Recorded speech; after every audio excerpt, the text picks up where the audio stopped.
Welcome to the Leading with Vulnerability podcast. I'm your host, Yuma Barnett, and today my guest is Alejandro Villanueva. And yes, you heard that correctly, Alejandro Villanueva of the Baltimore Ravens. You're probably wondering how I know him, and it's a pretty funny story. And I'll share it real quick before I pass it off to Ali to introduce himself. But in my time in Ranger Regiment, I did take a break, and I was up at 5th Ranger Training Battalion for a while as a Ranger School instructor and in Bravo Company. And you have a lot of Rangers come through, they all look the same, and then Ali comes through and he doesn't look the same, right? And we're at the height of the war there in Afghanistan, and I just remember seeing him kind of walk through all the students, head and shoulders above everybody, and I go, one thing, I'm getting behind this guy if I'm ever in a gunfight, and two, I'm pretty sure he's going to get shot. He's just, everything is going on.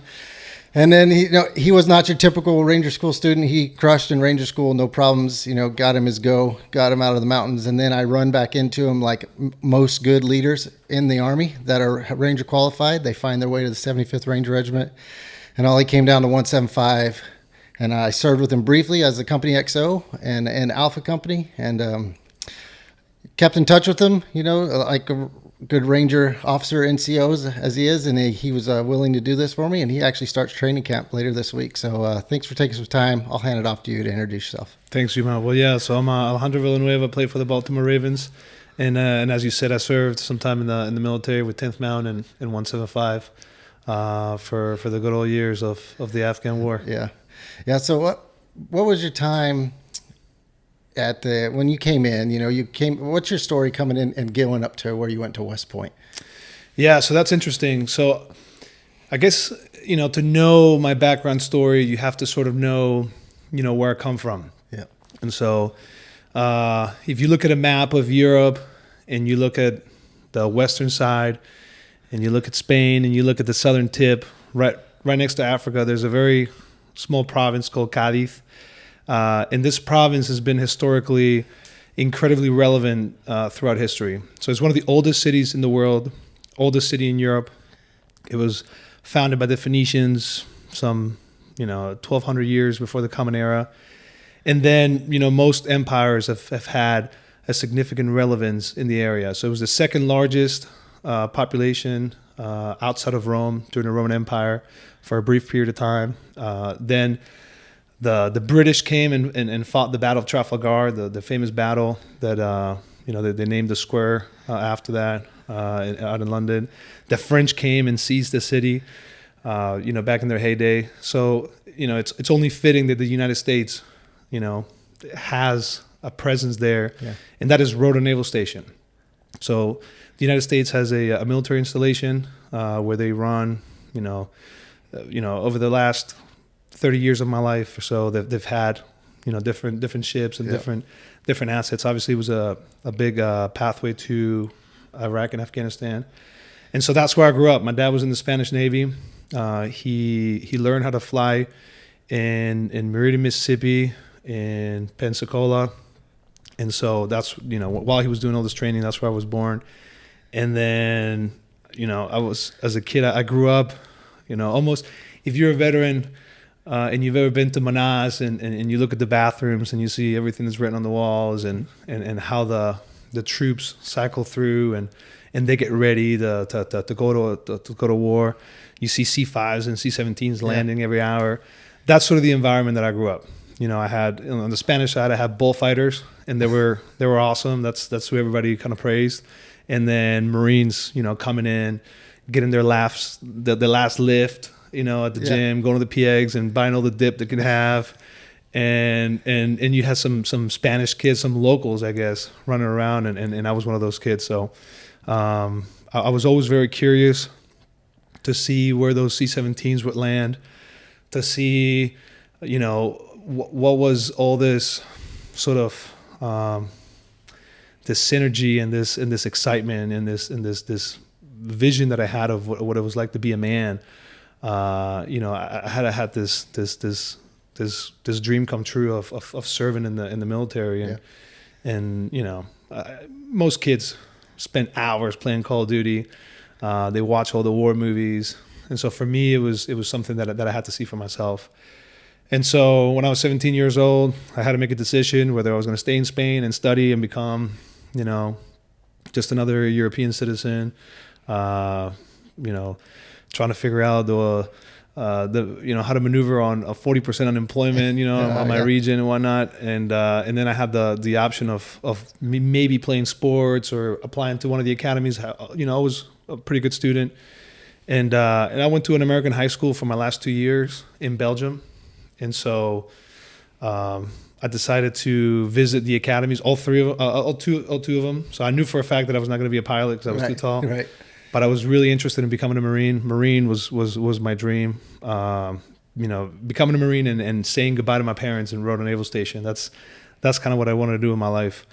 But I found out that I was colorblind, in one of those tests where they put the numbers in the circle. Yep. And so I saw my options as very limited, and I decided to go to West Point and then, try out for the football team to see if I could have the full American experience of playing football and serving in the military. So when I was 17, it was the second time that I came to the United States. I was born here, spent 6 months in Newport, Rhode Island, and then I came in, to try to learn and pick up everything. So did you have any football experience prior to going to West Point?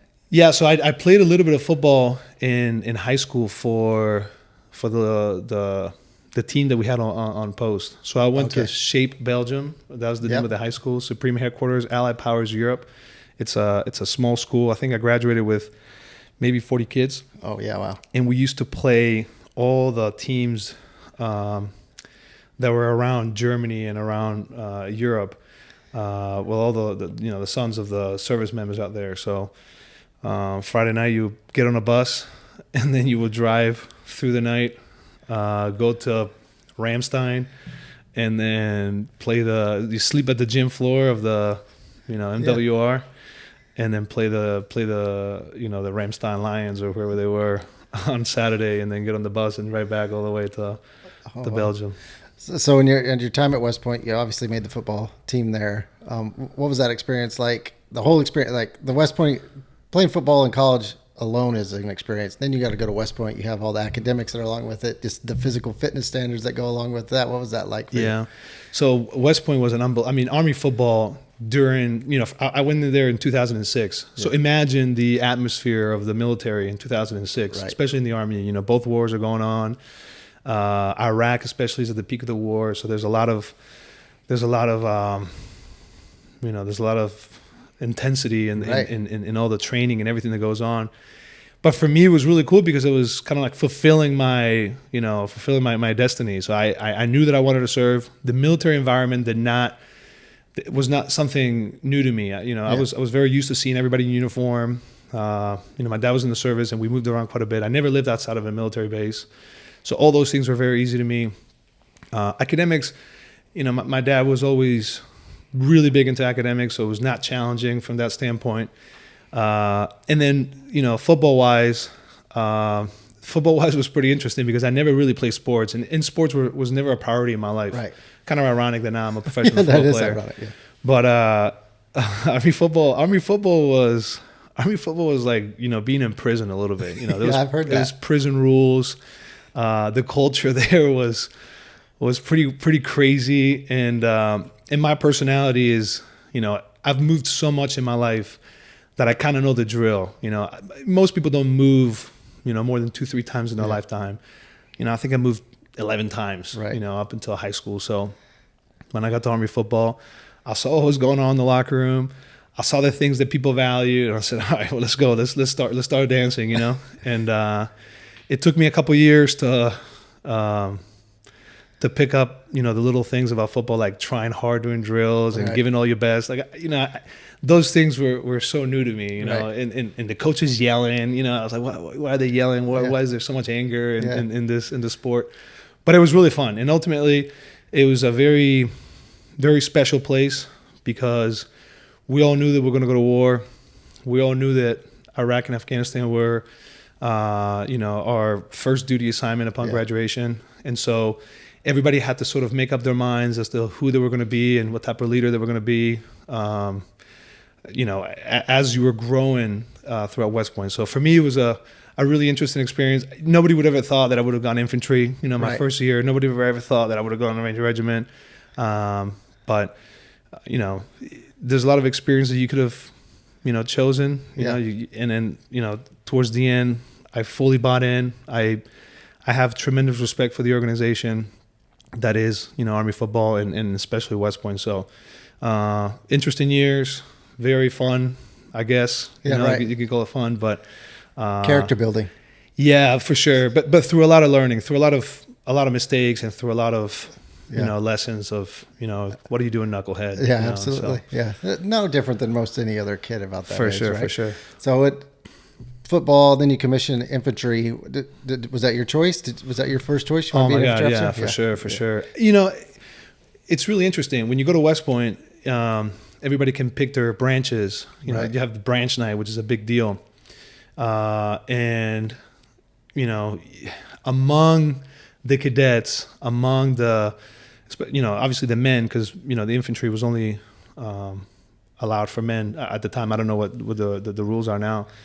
Infantry was what you wanted to be. Right. Infantry was like, especially during that time of in the Army. Right, because you got to understand that some infantry units would have to come train us during the summer. Yeah. So the first unit that trained me when I was there was the 82nd Airborne. You have, imagine a platoon sergeant who just gets back from a 18th month deployment from Iraq. Yep. And as soon as they get back, they say, "Hey, you got to go train these cadets." And so for me, it was like, wow, this is the bitterness, the anger, the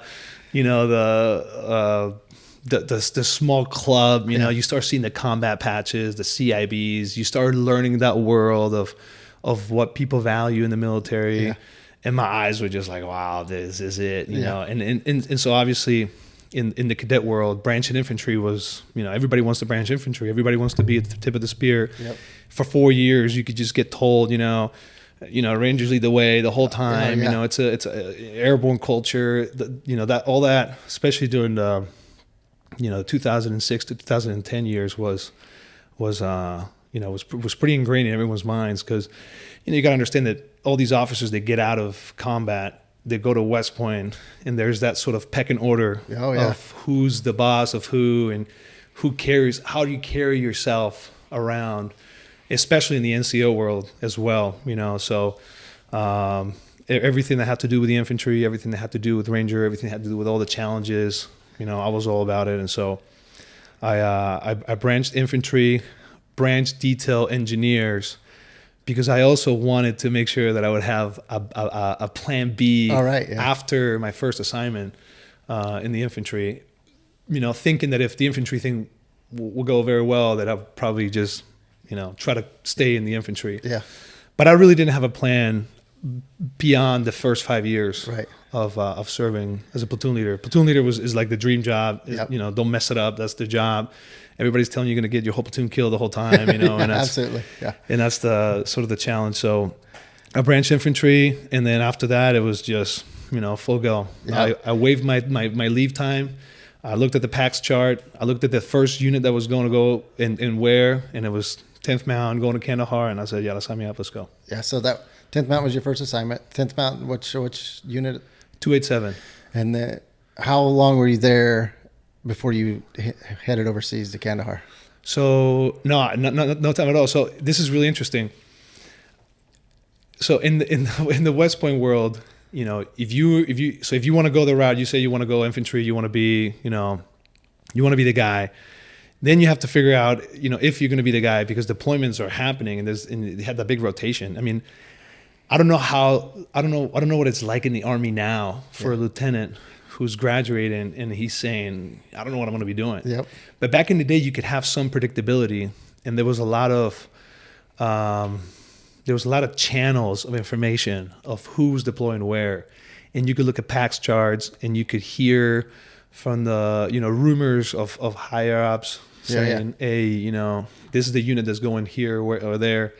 So for me, it was really interesting because Obama came to West Point and he announced the plan for the strategy. He said, we're going to do the surge. We're going to put 30,000 troops in Helmand and Kandahar. And he said that in February.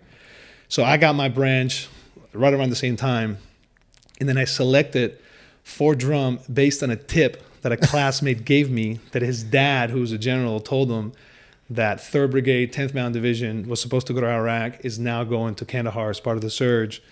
and you want to be in Kandahar. That's the hot spot. Go to Zari district. I was going to say Zari Panjwai. Right. So go to Zari, 10th Mountain Division, 3rd Brigade. You want to be in 3rd Brigade. Don't want to be in 2nd Brigade, because if you go to 2nd Brigade, you're going to be sitting, for a year and a half. So I got 2nd Brigade, and then I had to send a memo, try to switch it up because I wanted to be in 3rd Brigade so badly. Yeah.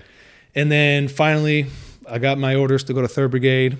I graduated in May. I waived all my leave time so I could start soon.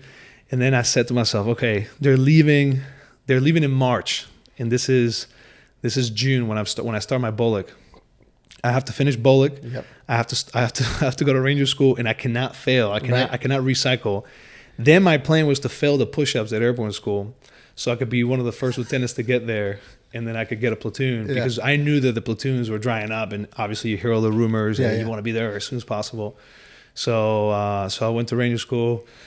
As soon as I saw you, I said, please don't tell me you're going to give me a no-go because I'm too tall, just to make an example out of me. But I was miraculously, able, and there's a lot of luck involved in Ranger School. So I was able to go straight through. Then somebody told me, please don't fail the push-ups at airborne school. It'll look so bad, when you get to the unit. Finished airborne school in February, and then I drove up to Fort Drum, and then I deployed 2 weeks later. Oh man, as a PL? No, so that's the thing that I didn't realize. I didn't realize that you show up and you get a platoon. Most platoons are already taken up. Yeah. Unfortunately, a platoon leader got hurt within 2 months of being there, and so I got a platoon. I think in maybe early May, and so from that point on, it was what I was hoping for, what I've trained for, and the dream was coming on down in front of my eyes. So how was that first rotation over there? Oh, everybody has a very romanticized idea of war. You got to understand all the stories that you've heard. I mean, thousands and thousands of hours of a squad leader from 82nd Division, your freshman year, telling you his Iraq stories of being in the 50 cal and a Humvee and, doing this and that. And then you talk to a Ranger one time, and the Ranger's very quiet, and he's very professional, and and then you talk to somebody from 3rd ID who's just getting back from so and so, and so I had an idea of what warfare was going to look like based on the unit that you were assigned to. So I was trying to avoid convoys and vehicles, as much as I could, just because I know how hectic they were every single time we tried to do training. I mean, you try to do training in the military with vehicles, none of the radios work. Right. Something always goes wrong. It's just super messy. And I was, I was hoping that I would not be in a mechanized unit that had to do these, 190 mile, missions, to clear villages. I was hoping that I would be as closely to a Ranger school as possible, dismount a platoon, go out, and just clear NAIs. And so that's kind of what it was. It was just like that. It was Ranger school all over again in Afghanistan. And putting all the pieces together of receiving the mission, and doing the CONOP and going through those tabulations, and I guess everybody has an idea of what it was going to be like, and then it kind of unfolds in different ways. There was a lot of fighting in Kandahar, so there was no shortage of action. I know other units in that time were maybe a little bit frustrated because they were not seen as much. And that's when you're 21 years old, you can care less. That's all you want. That's it's crazy. I think Napoleon said men will die for a little ribbon. That's what they look for, and that's kind of in the military was get your CIB, get your combat patch. That's. It's sad now to think that that's something that matters so much, but it drives people to do, unbelievable things. On the other side, the Afghan war was very complex as well. Very. Yeah. And so you're a battle space owner, you want to get after it, but then it's not as easy as you think. And so you have to do all these missions to protect the people, but the people don't really want you. Yeah. The people are just saying, what are you doing? You're walking through my fields every day. Obviously, that I'm with the Taliban. He's my cousin. They sleep in my house. Nobody's telling the truth. You're doing these shuras, and and you really don't know how to excel as a platoon leader because, it's impossible to measure success. So, those were some of the frustrating things, but the experience of being with a group of men, given a task, completing the task, having the common identity of, we're 1 Alpha, 287, we're going after it today because we're going to, South San Jose, and we're about to get into a firefight. We know we are. We got experience because we were there yesterday. We know the area. We know what to look for. We're getting really smart as the things to look at. It's becoming a warrior. So, from that standpoint, I do think that I left as a child, as a kid, and then you come out of it as a man. You come out of it incredibly confident. Yep. You know how to run missions where you're under fire. Your voice changes on the radio towards the end of the deployment. At first, you're just speaking a lot, you're clogging the radio and you're saying all these things. And now, towards the end, you understand how to, the patience and the violence of action and your personality and how everybody fits in the platoon and the role. So it was an unbelievable experience. I mean, it's nostalgic, you know, think about the man, we're talking earlier about the end of the Afghan war, there's a lot of feelings to unpack in the experience that it is, a deployment as a battle space owner, when you own a piece of land and you're trying to secure the people of Zari district, so, but overall, I think it was a very fulfilling experience. I definitely made incredible friendships. Yeah. I learned so much from everyone around me, and everyone around me had, so much, a tremendous impact in my life. Yeah. And so I think I'm going to spend the rest of my days always thanking them and thinking of them and how much they meant to me. Yeah, I feel kind of the same way as we look back at Afghanistan. And so during that time, when did you know you wanted to drop a RAS packet and come to the regiment? So that's interesting. So one night, I mean, I don't know, I've always been very hesitant about talking about missions because I was always like, OPSEC, I'll become a Navy SEAL and talk about your, like just always make sure that you don't say who you did a mission with. But one night we got a call at middle of the night, 3 o'clock in the morning. Oh, not maybe 3 o'clock, but like maybe midnight. It was like, hey, get up. Somebody, some guys from whatever are gonna come here and do the AO and do a mission, and you need to stay. You need to go with them because they're gonna hand you the battle space. And I was like, what? What are you talking about? Right. What is this? It's like, just get 12 people ready. They're gonna land in the COP. You're gonna go out and do a mission with them, and this is what you got to do for the night. I was QRF, so that's what I had to do. And sure enough, to Chinook's land, it's the Rangers. As a platoon leader, to see the Rangers come in, you're like, wow. You know what I mean? Like, look at their gear. Right, yeah. They have so many assets in the air. Yeah. They're about to go into the worst spot of the AO, and they're walking a single file. They don't care. It's the middle of the night. They had so much confidence, and you start seeing how they operate. The Rangers operate like the Roman Legion. Right. This is the bread and butter. This is what we do. You might criticize, you might not criticize, but it just works and operates. Yeah. And so I was able to do a mission with the Rangers as kind of like the battle space owner. Yeah. My nods, they didn't work. I had the PS14, whatever, the Ranger School ones. Yeah. They all had their super nice gear. And I was just walking with them and kind of like seeing like, this is it. This is I'm touching the magic right now. Yeah. I was not very impressed in terms of, it goes back to everything, the expectations that you have of what are the range. You think you're going to see everybody bound over what's like Spider-Man, on rooftops. It's just a very, everything's the same way. The tactics are it's the same. Very, so, but then I was like, oh, wow, I was talking to one of my teammates who was on that mission from Army football. Oh, yeah. So I'm like, Jesus, what are you doing here? You know what I mean? And, he can't tell me anything about the mission, who's there, what are they doing? But I was so curious. I was just, smitten by the fact that I was chosen to be the battle space owner.